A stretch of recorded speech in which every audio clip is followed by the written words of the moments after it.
오늘도 이렇게 부활의 믿음을 가지고 주님절에 찾아 나오신 사랑하는 성도 여러분 모두 위에 하나님의 크고 놀라운 은혜와 능력과 축복이 함께 하시기를 주님의 이름으로 축원합니다.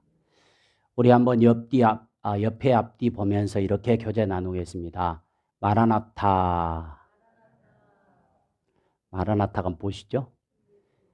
주 예수여 어서 오시옵소서.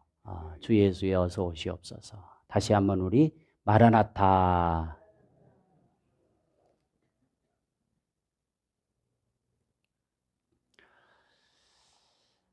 하나님께서요 창세기 1장에서 천지를 창조하실 때 첫째 날로 시작해서 빛을 창조하시고 그리고 여섯째 날 생물과 그리고 동물을 창조하십니다. 그리고 그렇게 창조하시면서요 하루하루 하나님이 창조해 놓으시고 표현하셨던 그 말씀이 있습니다. 그 말씀이 뭐냐면 한번 따라할까요? 보시기에 좋았더라. 하나님께서요 천지를 창조하시고 하루하루 이렇게 창조해 놓으시고 보시기에 좋았더라 이렇게 말씀으로 표현을 하셔요. 영어로는 굿입니다. 보시기에 굿 이렇게 하나님이 표현을 하셨어요. 그리고요 여섯째 날 우리 사람을 하나님의 형상대로 창조하시고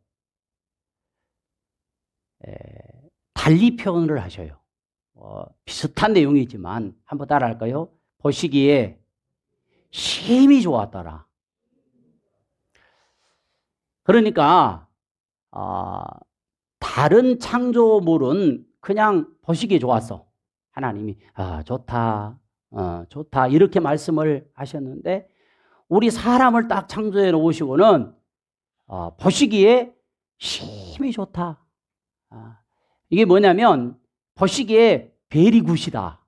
이렇게 하나님이 말씀으로 표현을 하십니다. 그렇게 사람을 창조하시고 그 사람에게 복을 주시면서 생육하고 번성하며 땅에 충만하고 땅을 정복하라. 그리고 바다의 물고기와 또 하늘의 새와 땅에 움직이는 모든 생물을 다스려라. 라고 이렇게 위임을 해 주십니다. 우리 사람은 얼마나 하나님이 귀하게 여기시는지 우리가 그런 마음으로 하나님이 나를 보실 때 너무 귀한 존재로 여기신다라는 이 마음을 품고 살아가시기를 축복합니다. 그런데 이렇게 힘이 좋은 사람이, 좋은 인간이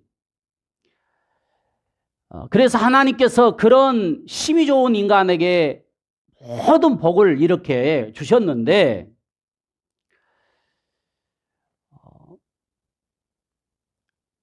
그리고 하나님께서요 언약을 사람과 맺으셔요.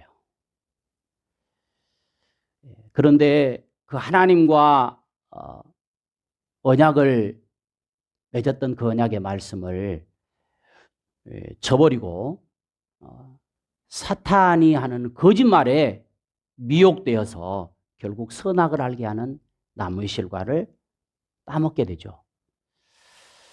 그런 후에 하나님이 에덴 동산에 오셔가지고요 아담아 너 어디 있느냐 이렇게 부르십니다. 아담아 어디 있느냐. 여러분 아담이 이 선악을 알게 하는 나무 실과를 따먹기 전에는 아담아 부르면 예 하나님 저 여기 있어요 이렇게 그냥 대답했을 거예요. 그런데 선악을 알게 하는 나무의 실과를 따먹고 죄를 범해버리니까 아담아 어디 있느냐라고 부르시니까 나무 뒤에 숨어가지고 나무 뒤에 숨어서 있는 것입니다. 대답하는 거예요.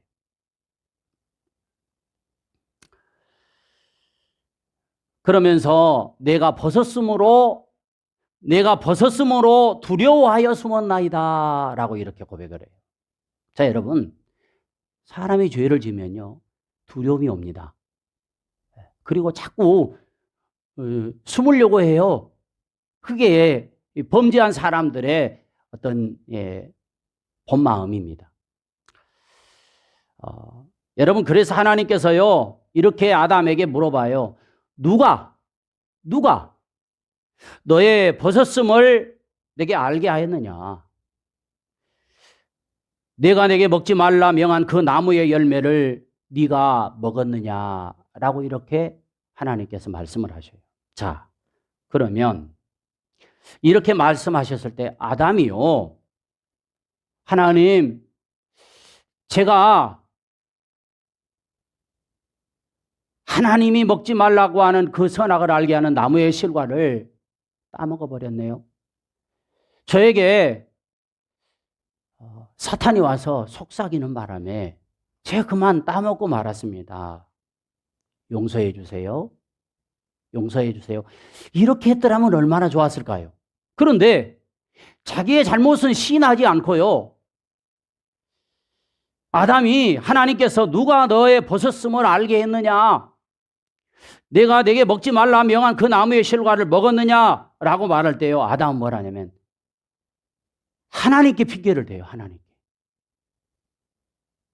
하나님이 저에게 주신 저 여자가 먹게 해서 나 먹어버렸습니다. 이렇게 얘기하네요. 여자는 또 뱀에게 핑계를 대고.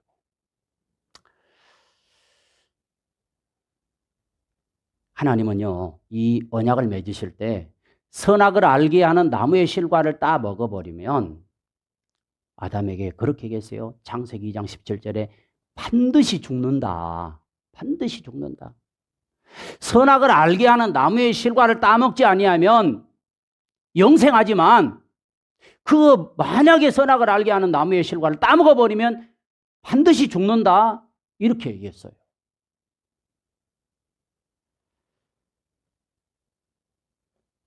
그런데 그만 그것을 따먹고 이제 죽게 되어 버렸네요. 그래서 하나님께서 따먹음으로 인해서 아담에게, 하와에게 징계하시고 사탄에게도 벌을 내리시고, 그리고 우리 사람에게 그렇게 얘기합니다. 창세기 3장 19절에 보니까 이렇게 말씀하시네요. 너는 흙이니 흙으로 돌아갈 것이니라. 자, 우리 사람은 뭘로 만들었죠? 흙으로 만들었어요. 흙으로 만들었어. 그래서 그 코에 생기를 훅 하고 불어넣으시니까 사람이 살아있는 영이 된 거예요. 자, 여러분, 그런데 결국 범죄함으로 인해서 육신은 흙으로 돌아가고 우리 영은 나와서 하나님께로 돌아가게 되었더라. 그 말입니다. 그래서 우리가 사람이 죽으면 뭐라고 그러죠? 저 사람 돌아가셨다고 그렇게 표현하잖아요. 온대로 돌아갔다는 것입니다. 온대로 돌아갔다는 거예요. 여러분, 그런데 하나님은 이렇게만 하고 끝내지 아니하시고요. 창세기 3장 15절에 이런 약속을 주시네요. 우리 같이 한번 읽어볼까요? 창세기 3장 16절, 15절 말씀 시작. 내가 너로 여자와 원수가 되게 하고 내 후손도 여자의 후손과 원수가 되게 하리니 여자의 후손 내 머리를 상하게 할 것이요 너는 그의 발꿈치를 상하게 할 것이니라 하시고. 자, 여기서 여자의 후손에 대해서 말씀을 하셔요. 약속을 하셔요. 여자의 후손을 보내주시겠다고 약속을 하셔요. 그렇게 약속하신 여자의 후손이 바로 누구죠? 예수 그리스도이십니다. 그렇습니다. 하나님은 약속하신 대로 예수 그리스도를 우리를 위해서 보내주셨습니다. 여러분, 인류의 역사의 중심에는요 누가 계시죠? 예수 그리스도가 계십니다. 자, 우리가 역사를 나눌 때는요 이렇게 나누죠. BC, 그 다음에 AD로 나눕니다. 여러분, BC라고 하는 말이 뭡니까?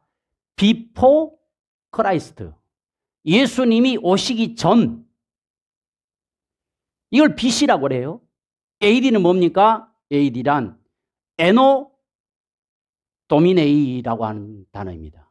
예수님이 오신 후. 이렇게 역사를 나누는 거예요. 그러니까 역사의 중심에 누가 있다는 거예요?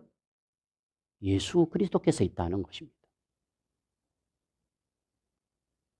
여러분, 믿지 않는 사람이 막 우기잖아요. 그러면 이렇게 한번 얘기해 보세요. 좀 유식하게 그렇게 생각할 수 있어요.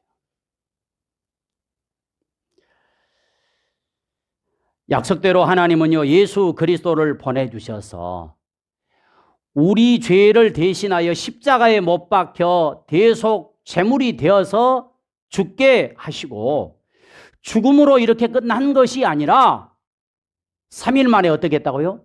지난주에 말씀하신 것처럼 부활하셨습니다.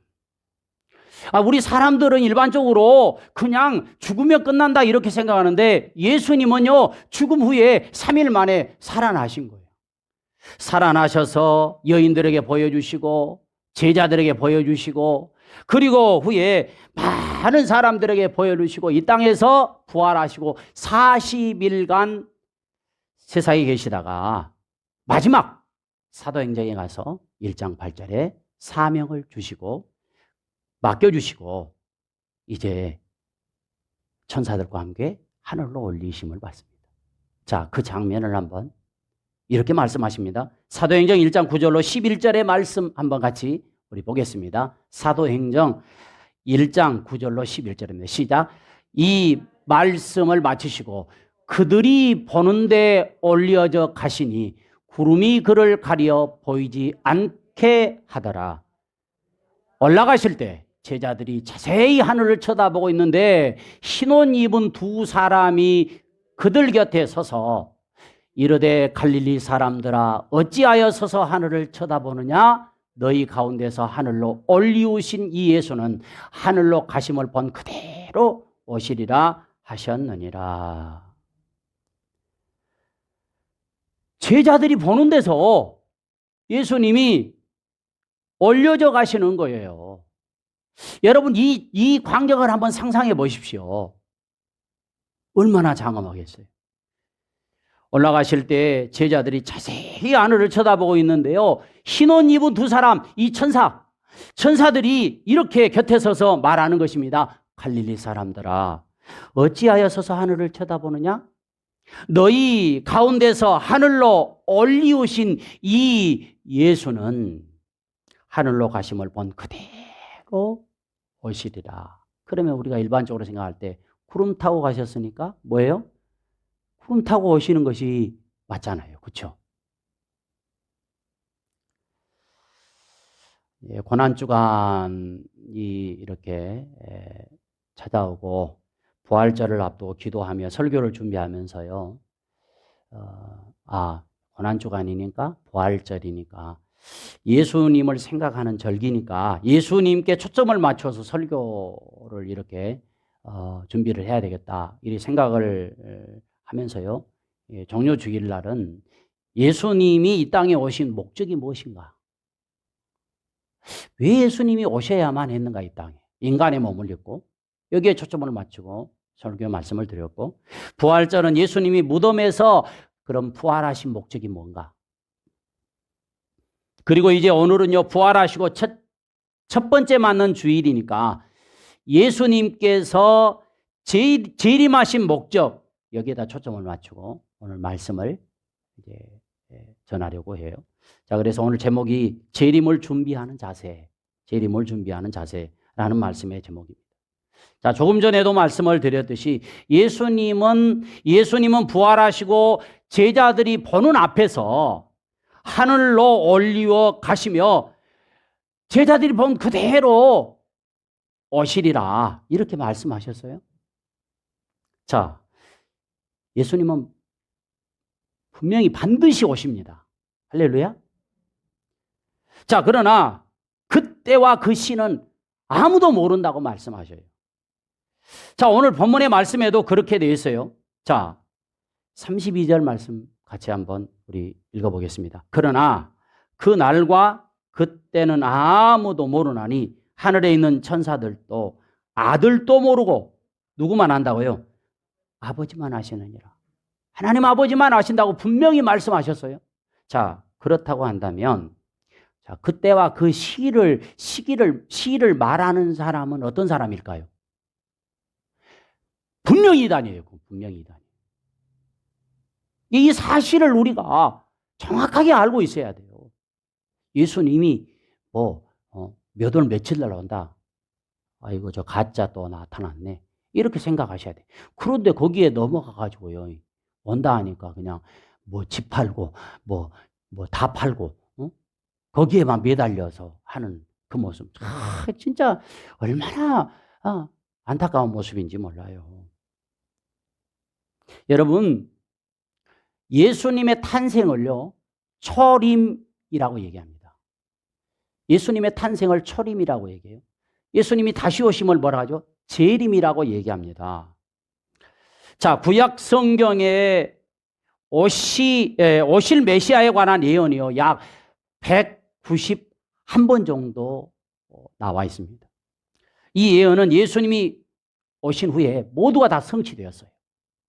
자, 그리고 예수님의 재림에 관하여는요, 약 300회 이상 말씀하고 있습니다. 자, 그렇다고 한다면 초림에 관한 기록보다 재림에 관한 기록이 훨씬 더 많다는 거예요. 자, 그러면 초림도 중요하지만 더 중요한 것은 뭐예요? 재림이 그만큼 중요하다라고 하는 것을 우리에게 말씀해 주시고 계신 것입니다. 예수님께서도 십자가 지시기 전에요, 재림에 대해서 여러 차례 제자들에게 말씀했어요. 부활도 말씀했지만 제자들이 안 믿었잖아요.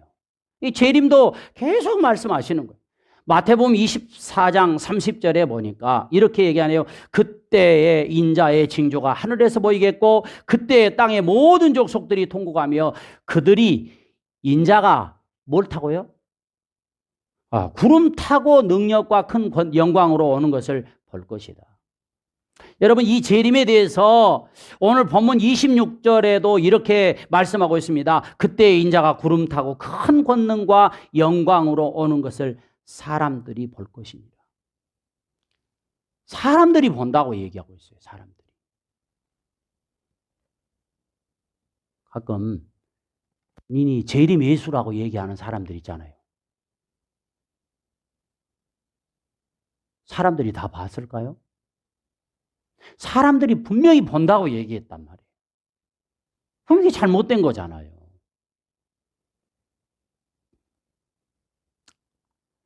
여러분, 어떤 한 사람을 신격화시키는 것은요, 그 함께하는 사람들에게 달려있어요.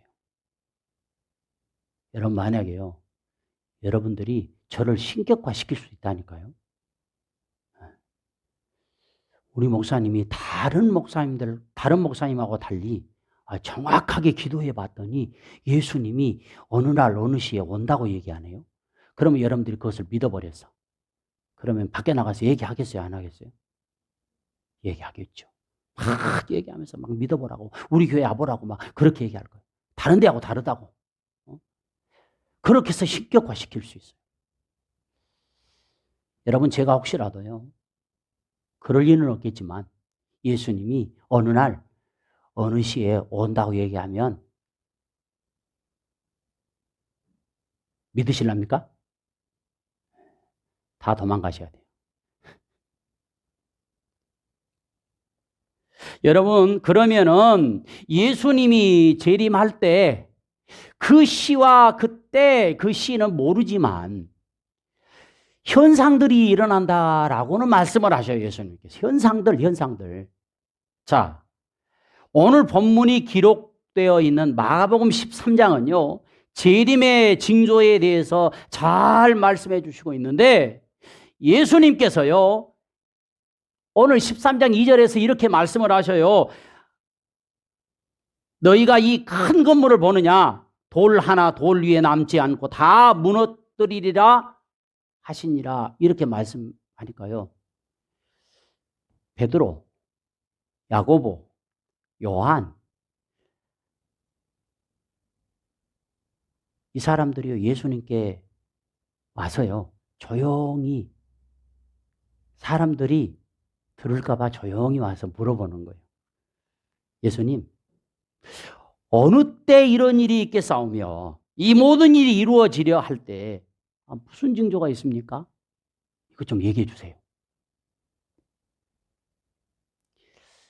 이때 예수님께서요, 자, 5절 한번 말씀 보세요. 뭐라고 얘기하시죠? 중요한 말씀이 있어요. 5절에 뭐라고 그래요? 사람의 미혹을 주의해라 이렇게 말씀했어요. 사람에게 미혹된다니까요. 사람의 미혹을 주의하라. 분명히 예수님의 이름을 이용해서 너희들을 미혹할 것이다. 그리고 민족끼리 대적하고 곳곳에 지진이 일어나고 재난이 일어난다. 그런데 예수님의 재림 때는 오늘 보면 24절에 환난 후라고 말씀을 해요. 자, 그러니까 환난이 끝난 후라고 얘기하죠. 그때 어떤 현상이 일어나냐면 해가 어두워지며 달이 빛을 내지 아니하며 별들이 하늘에서 떨어진다는 거예요. 이거 여러분, 별들이 하늘에서 떨어지면 난리가 나겠잖아요. 이곳저곳에서 막 불타고 난리가 날 거예요.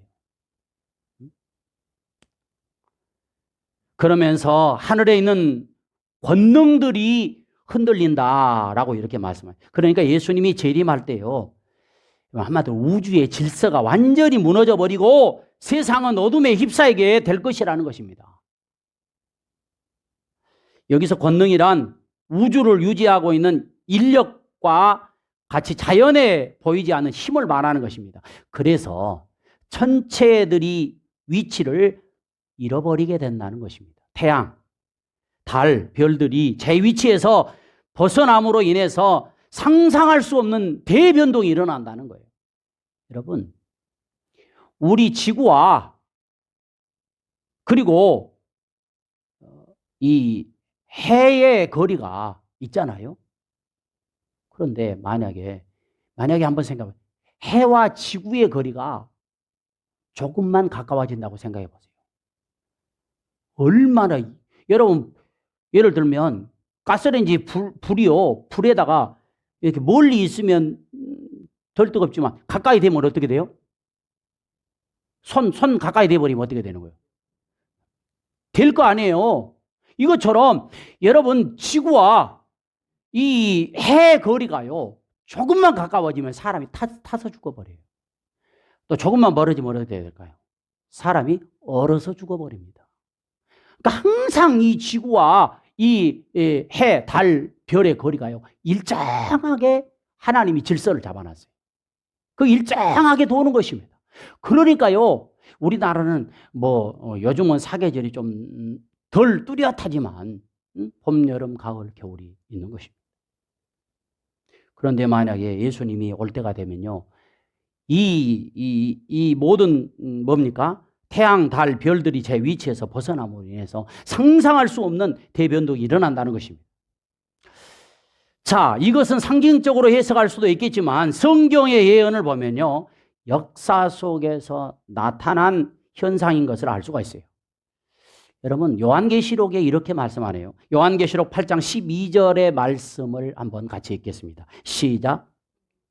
넷째 천사가 나팔을 부니 해 3분의 1과 달 3분의 1과 별의 3분의 1이 타격을 받아 그 3분의 1이 어두워지니 낮 3분의 1은 비추임이 없고 밤도 그러하더라. 여러분, 지금 그런 현상이 일어나고 있지 않잖아요. 그러나 그때가 되면 이런 현상이 일어난다라고 말씀을 해요. 베드로 사도 역시도 베드로후서 3장 10절에 그러나 주의 날이 도둑같이 오리니, 주의 날이 도둑같이 온다는 것입니다. 여러분, 도둑이 예고하고 오는 거 아니잖아요. 예수님도 그렇게 하신다는 거예요. 그날에는 하늘이 큰 소리로 떠나가고 물질이 뜨거운 불에 풀어지고 땅과 그 중에 있는 모든 일이 드러나리로다. 이렇게 말씀을 해요. 그때 역사에 종말 때 바로 예수님이 재림하신다는 것입니다. 자, 그러면 어떻게 재림하신다고 말씀하나요? 26절 우리가 계속해서 말씀하지만 26절에 어떻게 재림한다고 말씀하죠? 그때 인자가 뭐요? 구름을 타고 큰 권능과 영광으로 오는 것을 뭐 한다고요? 사람들이 본다는 것입니다. 여러분, 예수님께서 초림, 그러니까 예수님께서 인간의 몸을 입고 이 땅에 오실 때는요, 마국간에 태어나셨습니다. 그러나 재림은 권능과 영광으로 오신다는 것입니다. 구름 타고 오신다는 것은요, 신적인 존재로서 영광스러운 위엄을 갖추고 오신다는 것입니다. 예수님의 재림은 영적 재림이 아니라 신자나 그리고 믿지 않는 비신자나 여러분 모두 볼 수 있도록 오신다는 거예요.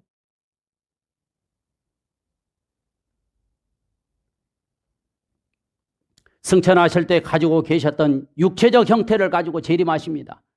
그런데요, 심판의 주로 만왕의 왕으로 천사장의 나팔소리와 함께 천군 천사의 옹의를 받으며 능력과 영광을 가지고 오실 것이다. 이렇게 말씀하셔요.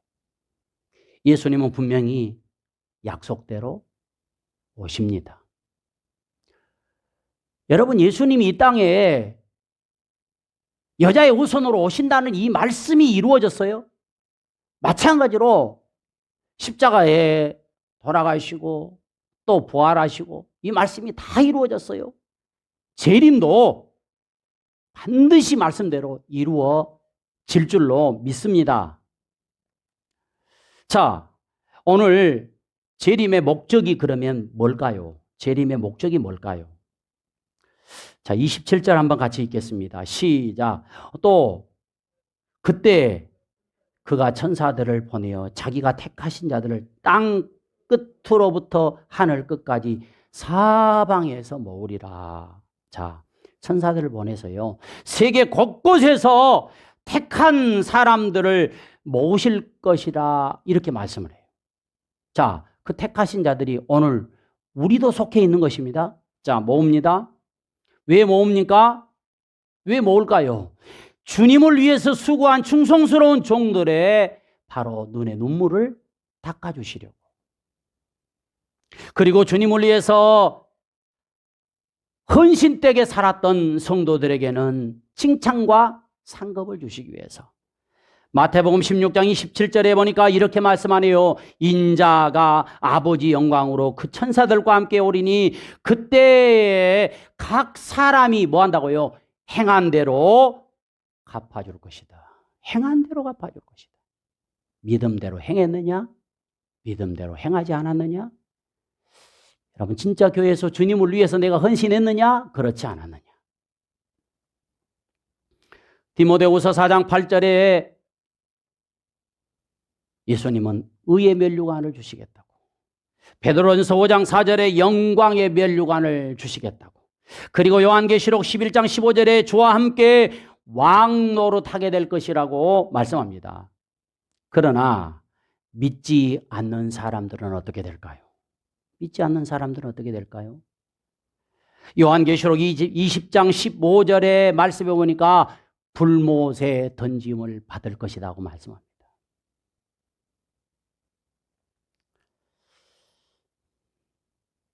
자, 그러면 우리가 이렇게 재림을 소망하며 살아가는데 이 땅에 살면서 재림을 어떤 자세로 기다려야 될까 하는 것입니다. 자, 오늘 핵심입니다. 오늘 예수님은 세 가지로 말씀을 하셔요. 세 가지로 말씀을 하셔요. 자, 28절, 29절 한번 같이 읽겠습니다. 시작. 무화과 나무의 비유를 배우라. 그 가지가 연하여지고 잎사귀를 내면 여름이 가까운 줄 아나니 이와 같이 너희가 이런 일이 일어나는 것을 보거든 인자가 가까이 곧 문 앞에 이르는 줄 알라. 자, 여러분, 우리 사람들은요, 자연 현상이 일어나는 것은 어느 정도 파악을 해요. 자, 한번 이렇게 봅시다. 요즘은 일기예보가 잘 돼서 맞는 것도 있지만 맞지 않을 때도 있지만, 여러분, 지금 하늘이 갑자기요 막 먹구름이 가득 차버렸어요. 그럼 지금 뭐 하겠다는 거예요? 곧 비가 온다는 거잖아요. 아, 비가 오려고 하는가 보다. 이렇게 느껴요. 이렇게 알아요.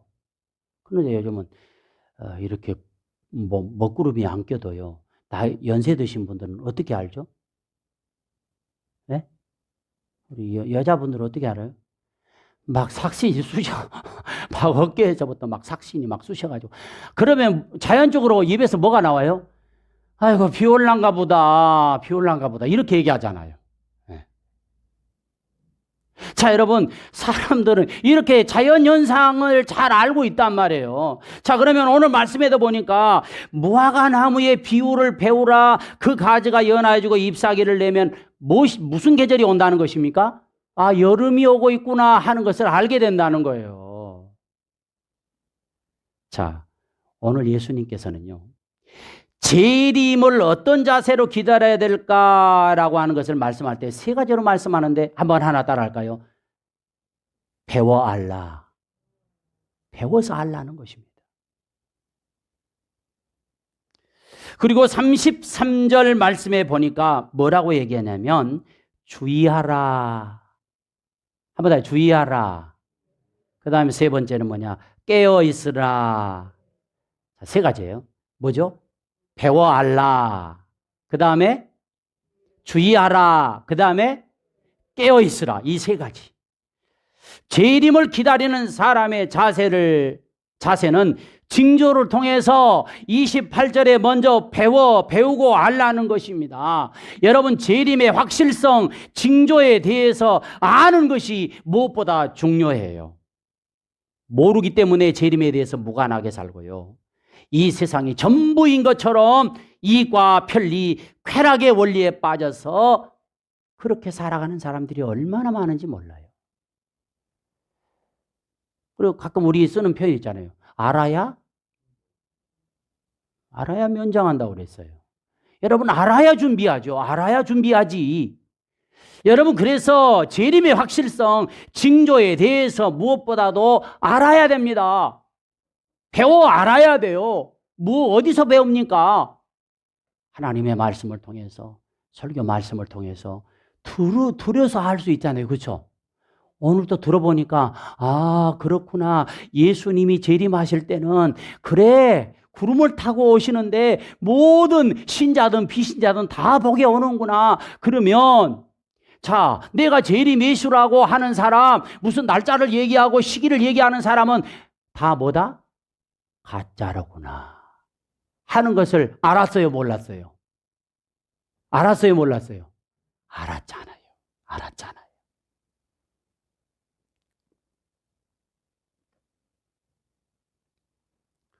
사랑하는 성도 여러분, 자, 예를 하나 들어보겠습니다. 내가 산을 넘어가요. 산을 넘어갑니다. 그런데 산에 넘어가면 그 너머에 황금이 있다는 사실을 아는 사람의 발걸음과 알지 못하는 사람의 발걸음이 같을까요? 다를까요? 어떻게 다를까요? 안 사람은 빨리 간다. 그리고 또 아이고 힘들어 죽겠네.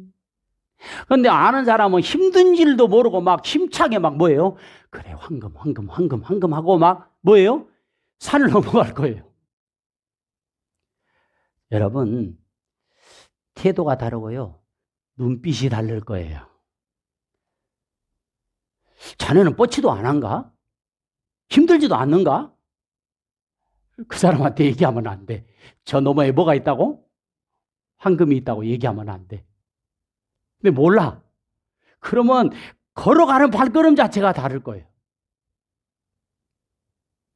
여러분, 뭡니까? 이 땅이 전부라고 알고 사는 사람과 그리고 재림이 있어서 저 천국은 이 땅에 보다도 훨씬 더 비교할 수 없이 좋은 곳이다라고 하는 것을 알고 살아가는 사람의 태도와 생각이 다르더라 그 말이에요. 그래서 예수님은 무화과 나무의 비유를 배우라고 말씀합니다. 무화과 나무를 보면 계절을 알 수 있다는 것입니다. 겨울에 무화과 나무 잎이 다 떨어집니다. 가지는 마르게 되죠. 그런데 봄이 되어 마른 무화과 나무 가지가 부드러워지고 싹이 나고 잎사귀가 내면 아하, 여름이 가까이 왔구나 하는 것을 알 수 있어요. 29절에 보십시오. 그래서 예수님의 재림에 대한 것도 예수님께서 이미 5절로 23절까지 징조가 나타나면 예수님이 이제 가까이 온 줄로 알라 이렇게 말씀했어요. 한번 따라하겠습니다. 사람은 아는 대로 행한다. 사람은 아는 대로 행하는 것입니다. 재림이 있다는 사실을 알기 때문에 우리는 재림을 기다리고 살고 재림에 대해 소망을 가지고 살아가는 것입니다. 비록 힘들고 어렵고 고달파도 예수님을 만나서 영원한 천국잔치에 참여하고 잘했다 칭찬을 받을 날이 있다는 사실을 알기 때문에 힘있고 용기 있게 살아가는 줄로 믿습니다. 예수 그리스도의 재림을 아는 삶과 재림의 삶을 모르는 삶은 그렇게 차이가 나는 거예요. 교회 가면 밥이 나와 떡이 나와. 뭐 교회 도대체 뭘 갖다 교회 가다가 엿붙여 놨는가? 무엇이 그렇게 교회 가져와서 그렇게 막 그냥 주일날만 되면 막 그냥 막 그렇게 막 옷을 막 단장을 하고 아모리 고추장 바르고 막 이렇게 눈썹이 이렇게 뭐 하고 그렇게 가는지 모르겠다고 세상 사람들이 알아야 몰라요. 몰라. 그러나 우리는 알잖아요. 재림을 알면 인생의 방향이 바뀌는 것입니다. 삶의 소망과 기쁨이 있습니다. 활력이 있고요. 사명이 넘치는 줄로 믿습니다. 재림을 기다리는 사람의 자세는 오늘 본문을 통해서 특별히 예수님이 강조해서 말씀하는 것이 무엇입니까? 그것은 바로 깨어있으라 하는 것입니다. 34절 그리고 35절 37절에 계속해서 강조하죠. 깨어있으라, 깨어있으라, 깨어있으라. 이 말의 원래 의미는요, 파수꾼이 밤에 잠을 자지 않고 지킨다는 뜻을 가지고 있습니다. 다시 말하면 자기 절제와 긴장을 말하는 것입니다. 깨어있다는 것은 34절 이하의 문지기의 비유를 들어서 설명하고 있네요. 자, 34절 한 사람이 종들에게 모든 권한과 사무를 맡겨놓고 타국으로 갔습니다. 타국으로 갔어요. 자, 무슨 일로 타국으로 갔는지는 몰라요. 타국으로 왔습니다. 집을 비우면서 종들을 다 불렀어요. 그리고 권한과 책임을 적절하게 배정을 한 것입니다. 그리고 문지기에게는 뭐라고 하냐면, 문지기 너 잘 들어라. 예. 반드시 깨어 있어야 된다. 여러분, 문지기의 이 사무는 뭐냐면 도둑이 들어오지 못하도록 지키는 것입니다. 자, 오늘 35절에 주인이 언제 올지 모르기 때문에 그래요. 아니, 여러분, 요즘은 다 핸드폰이 있잖아요. 그렇죠? 그래요, 안 해요? 다 있어요. 그래서 주인이 타고 있을 때, 야, 나 맨날 며칠 날 이렇게 갈 테니까 기다리고 있어라. 이렇게 전화하고 가잖아요. 근데 그때 당시에는 전화가 없어요. 다 모여 인편으로 해야 돼. 그러니까 알릴 수가 없어요. 그러니까 언제 올지 모르는 거예요, 주인이. 지금 그렇게 얘기하는 것입니다. 이걸 비유를 통해서 얘기하는 겁니까? 자, 저물 때 들는지 그랬어요. 이 저물 때는요, 오후 6시에서 9시를 얘기하는 것입니다. 저물 때. 그때 올지, 또 밤중, 이게 뭡니까? 9시부터 자정을 얘기하는 것입니다. 내가 혹시 9시부터 자정에 가까이 그때 올지 모른다? 그리고 닭 울 때 일는지, 우리가 닭 울 때라고 하면 언제 닭이 울어요? 새벽에 울잖아요. 요즘은 닭도요, 새벽인지 모르고 막 우는 닭도 있어. 네. 자, 그럼 이 닭 울 때는 뭡니까? 자정에서 3시. 그 새벽일런지 그랬잖아요. 이것은 3시에서 6시일지 모른다. 오는 시간은 주인의 마음입니다. 주인이 돌아올 때 만약에 졸고 있다든지 자고 있으면 주인의 책망을 받는다는 것입니다. 문지기는 아까도 얘기했지만 도둑이 들어오지 못하도록 지키는 일이 업무예요. 이와 마찬가지로 예수님의 재림은 어느 날 호련히 오실 것입니다. 예수님은 마태복음 24장 37절로 42절에서 노아를 통해서 깨어있는 것이 무엇인지를 교훈해 주고 있습니다. 자, 우리 한번 마태복음 24장 37절로 42절인데요. 같이 한번 읽어볼게요. 시작. 노아의 때와 같이 인자의 임함도 그러하리라. 홍수전에 노아가 방주에 들어가던 날까지 사람들이 먹고 마시고 장가들고 시집가고 있었으면서 홍수가 나서 그들을 다 멸하기까지 깨닫지 못하였으니 인자의 임함도 이와 같으리라. 여기까지만 보겠습니다. 자, 여러분 보세요. 간단하게 얘기합니다. 노아는요, 홍수를 대비해서 깨어서 방주를 준비했습니다. 그러나 깨어있지 못한 사람들은 어떻게 합니까? 세상의 향락에 도취되어 있었습니다. 그들은 뭡니까? 먹고 마시며 여기에 온전히 집중하고 살았다는 거예요. 뭘 먹을까? 무엇을 마실까? 자, 여러분, 우리가요, 살아가면서 언제 기도할까? 오늘 또 기도할까? 오늘 또 예배, 여기에 좀 더 관심을 가지는데 뭘 먹을까? 무엇을 마실까? 그리고 뭡니까? 장가들고 시집가는 이 세상의 모든 즐거움에 도취되어 살면서 방주를 준비하지 않았다는 것입니다.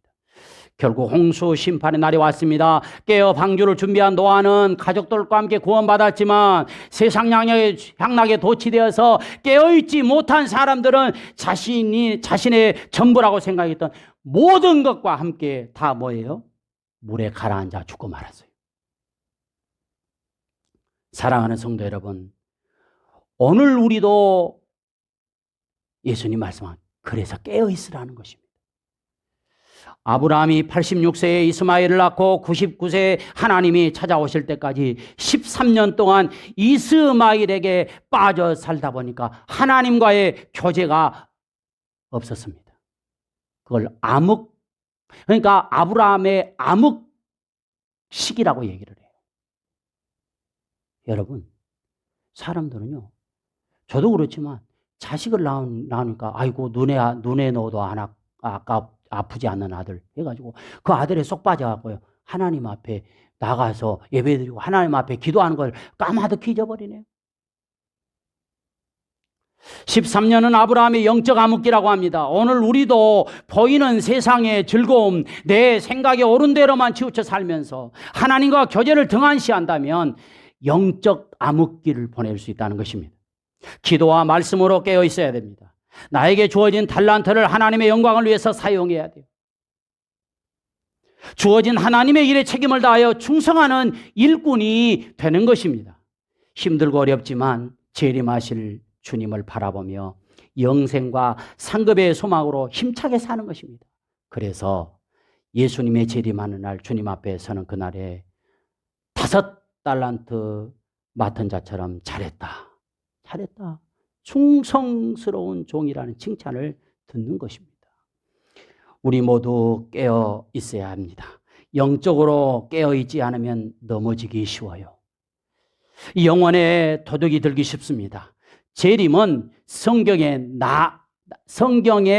남아있는 마지막 예언인 것입니다. 재림은 예수님의 초림처럼 반드시 성취될 것입니다. 재림과 동시에 성도들에게는 영생, 그리고 믿지 않은 사람들에게는 영원한 사망이 선고되는 것입니다. 초대교회 신앙인들은 핍박을 받으면서도 거리에서나 어떤 집에서 만나면 항상 인사가 뭡니까? 마라나타 인사를 나누었습니다. 그 말은 뭡니까? 우리들의 주님 다시 오시옵소서. 우리 주님은 반드시 재림하십니다. 요한계시록 22장 12절에 보라 내가 속히 오르니 내가 줄 상이 내게 있어 각 사람에게 그의 일한 대로 갚아줄 것입니다. 우리는 시대의 징조를 보면서 재림을 확실히 알고 믿고 또 미혹을 주의하고 깨어 맡겨준 사명을 잘 감당하며 살아가는 우리 모두가 되시기를 주의 이름으로 축복합니다.